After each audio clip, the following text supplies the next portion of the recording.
Grandfather wasn't around for dad.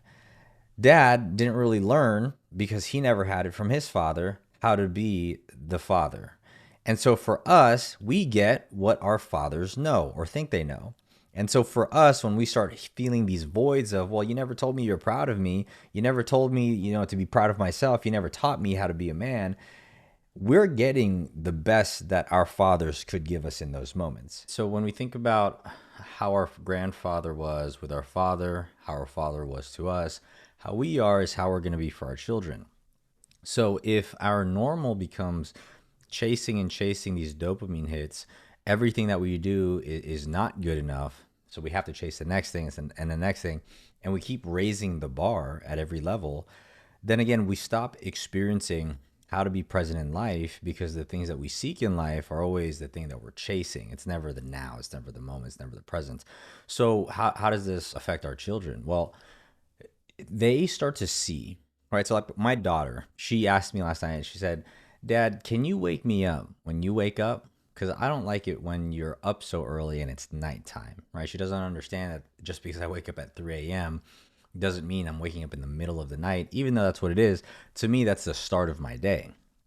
So she actually asked me to wake her up this morning. And I said, 3 a.m. is a little bit early. I want you to get a good night's rest. How about I wake you up a couple hours after me? I'll wake you up when the sun is coming up so we can watch the sunrise together. So I woke her up closer around 6, 7 o'clock. And this is because she's modeling what she sees, not from what I said. I haven't told her the concept of discipline and waking up early until last night, as I explained to her why I wake up so early. She started to model, and she's been doing this for a while now, starting to model the desire to want to do this thing that I'm doing because I'm showing her a good work ethic, I'm showing her discipline, et cetera, et cetera. She does this at the gym too. She does burpees. She works out. She has her own weight set at our home gym. And the reason why it's important to know this is because our children, will mimic and model the good, but also the bad. So imagine if when I communicate with her and I achieve all of these things, I'm never satisfied with it because that dopamine hit only lasted for that moment, usually 24 hours, and she starts to pick up on that. Well, what happens when she draws for the first time? It's not good enough, so she's going to chase the next dopamine hit. She does a 10 or 20 burpees. That's not good enough. She's going to chase the next thing. She's never going to learn how to appreciate those moments, so she's going to start to model that. And some people will think, well, she's going to be driven, she's going to hustle. Yes and no. How she perceives it will create a failure, and then that I create a new generational cycle or curse, because now nothing's ever going to be good enough for her. She has to chase the next dopamine hit. She's not going to spend time with family because I wouldn't spend time with her because I'm too busy chasing the thing.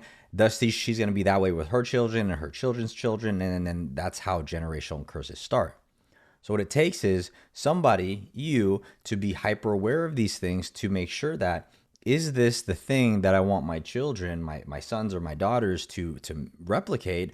And if not, what do I want them to replicate? What's actually maybe a different way to look at this so I can still show them that work ethic and discipline is good, but they don't have to overdo it, right? Because when we think about the chasing aspect of things, most people chase trophies, they chase awards, they chase accolades, they chase the things, the external validations. And whenever we talk to anybody who is chasing something externally, they become emotionally unavailable.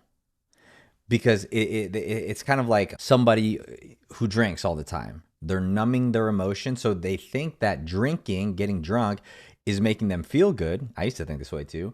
That I can't be normal or function normally unless I have some liquor. I can't believe I used to really think that way, but you can see how wrong that is. To drink excessively, to get drunk all the time in order to feel, is the thing that's actually causing an emotional void, because usually, just like me, when you're drinking, it's because you're trying to numb something you're afraid or don't have the courage yet to look your demons in the eyes and face.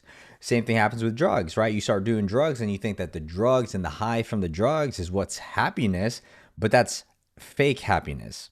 And what happens is you numb true emotion. So you're going to be emotionally unavailable with yourself because you're chasing this new drug, this new addiction that you have, which is success. You see how these pieces are starting to come together. So now when we think about our children and showing them this emotional unavailability that we have with self, imagine the self-esteem that they're going to have. Well, the next thing's not good enough, so I got to chase the next thing, and I'm chasing the dopamine hits. Emotionally, they're not going to be good with themselves. And so what happens over time? Then they start getting into relationships for the wrong reasons. They get into the wrong types of relationships to try to fill the wrong type of voids. And you already know, especially if you got daughters, that is not how you want to be raising your kids. And so that's what we have to understand. That's what we have to keep in mind of. What we actually have to teach ourselves and our children is really when we see our performance, right? Like we fall in love with the process. It's not the end state or the end result that gives us the dopamine hit. It's actually the process, because if you learn how to look at the process, how you perform on a daily basis, the performance aspect of getting to the end result, it's not the end result, but it's the work to get to the end result, is what really makes us feel fulfilled and meaningful in our lives, and we fall in love with that process, then anything and everything that we do will constantly get those dopamine hits, because it's that work that we're instilling in ourselves that really makes us feel worthy of everything, you know? And when we have that, then we don't really need to chase an end result, whether we get it now, a year from now, 10 years from now, at the end of our life, doesn't matter. And so when you think about that, that's when you can start feeling more proud of yourself. That's when you can start feeling more grateful towards life. That's when you truly start to experience abundance in life, because you're allowing yourself to see things from a very different perspective. Thus, your children and your family start to look at things from a different perspective. They're no longer chasing the end state. They're actually chasing that feeling of feeling proud of themselves, feeling like they're doing their best on a daily basis. That when my daughter wakes up early, it's because she wants to continue to identify as the person who is disciplined, because that's what I taught her waking up early is it's a disciplined person that does things like that. So now instead of chasing, well, I'm going to wake up early just so I say I do, just so I can tell everybody I do, it's I want to wake up early because that's what disciplined people do, and I identify as a disciplined individual. See what I'm saying? So now what happens is we teach ourselves to fall in love with that process, thus makes us successful, and shows our children how to fall in love with that process, thus makes them feel successful. Thus, they no longer have to chase those dopamine hits or experience those highs and lows and highs and lows, because they're looking at success, not from the, again, end state, but more so the performance, the hustle, the drive of trying, doing their best. And that leads into really the more tactical side of this training here. What we have to do is we have to start to, number one, be aware, right? So in this training, you're becoming more aware of, where this might be showing up in your life. Then we have to understand the ramifications of what happens if we don't make some changes to these things. Who does it affect? Not only ourselves, but more so, how do we break the cycle? How do we stop the curses from happening? Now that I'm aware, now that I know that if I don't stop this train, it's going to crash into a wall, how do I actually do this? Like, what do I need to do? Well, we have to start training the mind a little bit, right? We have to understand that when we have something wrong in our lives, there's a protocol that we must follow to assess the situation and then understand how to solve the problem at the root. And that's the most important thing. It's at the root. It's not the surface level problems that we need to solve. It's the root problems that cause the other problems from happening. So the first thing that we have to do is, throughout the day, I would say, in order to achieve breaking these cycles of, I need the end result, I need to get to the pinnacle of all of this work. I need to hit the culmination of all of these events happening. I need to hit the top of the mountain to feel accomplished.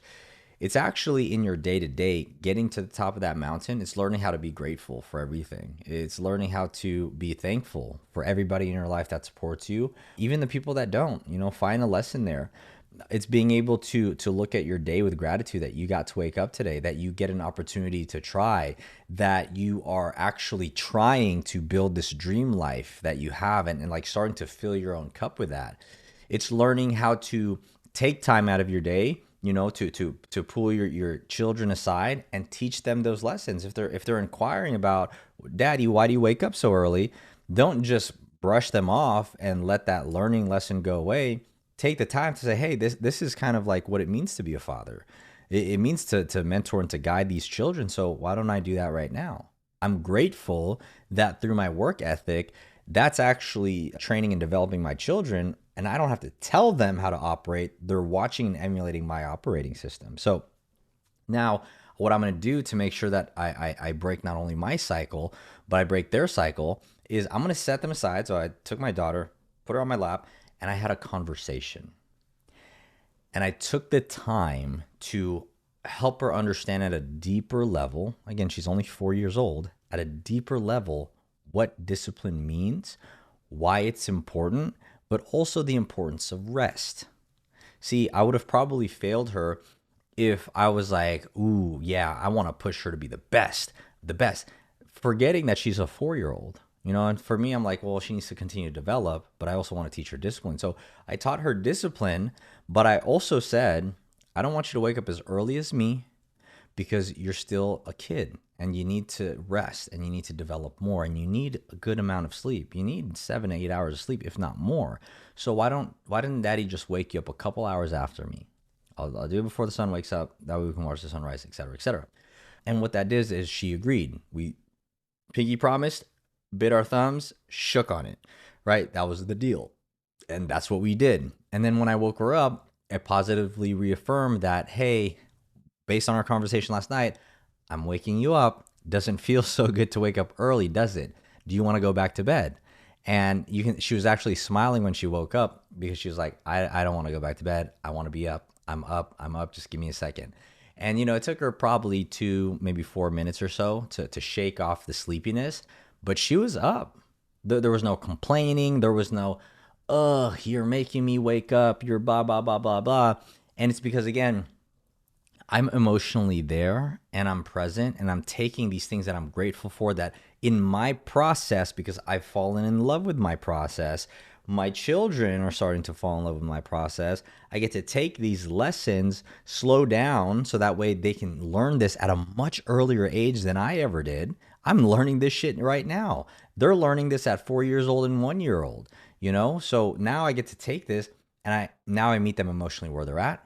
And now I continue to cultivate that emotional fortitude, thus breaking any generational curses, negative cycles, or a mismatch in what they should be focused on and what can cause a dopamine hit. Because I can guarantee you, when my daughter woke up early and she followed through on her word, that smile when her hands were in her eyes and I can just see her smile, so she got little dimples. I could tell that smile came from, I can't believe I'm awake right now. I can't believe that I'm up this early, And that's a dopamine hit. But it wasn't her mindset saying, okay, I have to wake up early like dad, and when I successfully do that, just like dad, then I'm successful. Right? So that's an external validation. We don't want that. We want internal peace, internal purpose, internal meaning, and we want them, our children and ourselves, at the end of the day, in order to lead others, we must first lead ourselves. We want them to understand when to feel proud, when to naturally allow those dopamine hits to hit. And that's how we really teach our children while teaching ourselves. So again, it comes from self. And that's why you have to continue to focus on yourself. Otherwise, you really do live in the darkness. But this is how you bring all of this stuff into light. And when you connect with yourself and you teach your children how to connect with themselves in that way, then everything becomes good, because now and you build that self-confidence and trust that at some point you're going to hit target. You're going to be at the end result that you want to be at. You trust yourself fully. Now you're like, okay, I set my GPS. I'm just going to focus on the turns. I'm just going to focus on the journey. I'm just going to focus on the views. I'm going to focus on the now. And that becomes your dopamine. So when you're like, maybe you're traveling cross country, you're seeing the different seasons, different states are going through, right? Some are like some have like really nice looking trees and leaves, and some places are more barren. And then some places have tornadoes that you can see from miles away. Some places it's rainy, some places it's snowing. And so you're experiencing all of these different things and seasons in the journey to the end result. But if you were focused on the end result and you taught your children how to be focused on the end result, you miss out on the beauty of life. You miss out on the beauty of it all. And that's why people live in that darkness, because they don't understand that. That's why nothing ever feels good enough. But if you can see that, man, I can't believe I'm on this drive. I can't believe I get to see all of this stuff. I can't believe I get to drive hundreds of thousands of miles or whatever it is to go across the country. I've never done it. Like you really get to experience it all. And so as you listen to this, if you start to recognize some of these traits in yourself, I do want you to be hyper aware and take some time today, 5 minutes, 10 minutes, 15 minutes, to truly reflect on where this might be coming up for you with those dopamine hits, those highs and those lows, and start to correct the action. Because then I want you to, after you assess yourself, assess your environment, assess your children, assess your wife, and just see, like, have I brushed off on them in a negative way? If so, then it's time to start having some real raw conversations, start correcting kind of yourself. And if you need some help with learning how to kind of liberate yourself from these ways of thinking, I am thinking about putting together a little PDF, maybe a couple pages, nothing too lengthy, because I want you to actually put it into action, where you learn the protocol of being aware of these things, understanding the ramifications, and then the protocol we talked about, but maybe a couple more. So that way you can start to implement that into your life. If you want a copy of that, or if you want me to make it in the first place, just drop the comment protocol in the comments. And that way I can take a look at how many people want it, and maybe I'll add it to this description. Okay. So that will show you exactly what to do inside of this training, more in like a PDF format. Again, I'll keep it short and sweet so that way you can just execute, and make sure that you're having conversations with yourself. Make sure that you're having conversations with your wife. Make sure you're having conversations with your kid.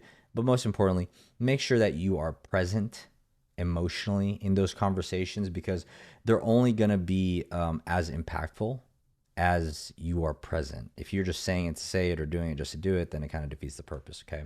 So if you are ready to be that dad, do yourself, do your family a favor, like this video, subscribe to the channel, implement the teachings, and tell me, keep me up to date. Comment on this video, comment on the next one, how your life is changing now that you're implementing some of these protocols. I'll see you next week.